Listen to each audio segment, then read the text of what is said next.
Hello, my name is Marvin Allen, and I'm learning to become a recording engineer at Full Sail University. I will be talking about producer King Tubby and the growth of dub.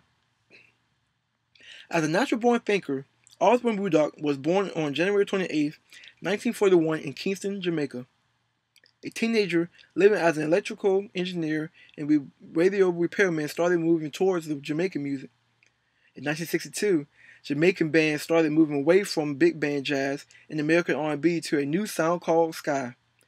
Due to his mother's maiden name being Tubman, and because of him dealing with radio's true circuitry, Woodcock gave himself the nickname King Tubby. During a disc cutting session at Duke Reed's studio, Tubby accidentally excluded sections of a vocal track from the mix, causing the recording to be spacious. This was the first sign of dub. King Tubby soon started to create his own super megawatt sound system, the legendary Hometown Hi-Fi. With customized circuitry, transistor technology, sound filters, and industrial strength, utilized a weight and treble wiring system.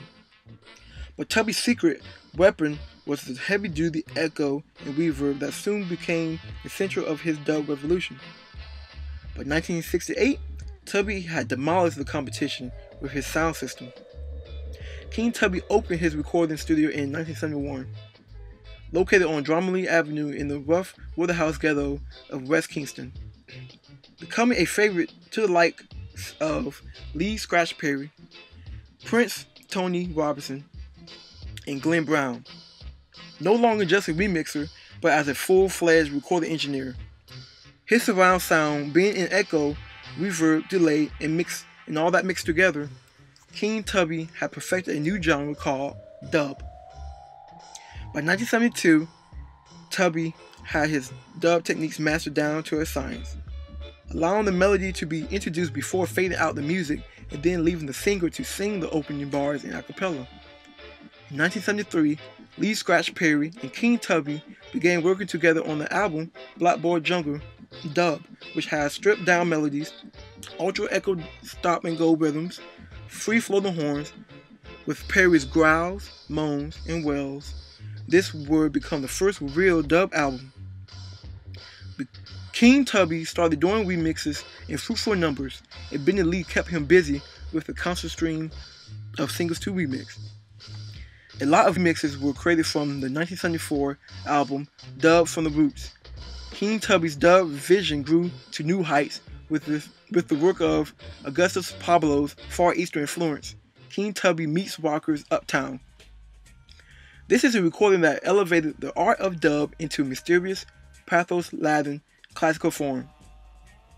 Eager to spread his wisdom, adoptive new talent King Tubby mentored talents that soon came to the scene, such as Mikey Dread, Scientist, Prince Later King Jamie, and Prince Philip Smart. With its recycled rhythms, dub helped introduce the concept of musical sampling that hip-hop and electronica music were doing.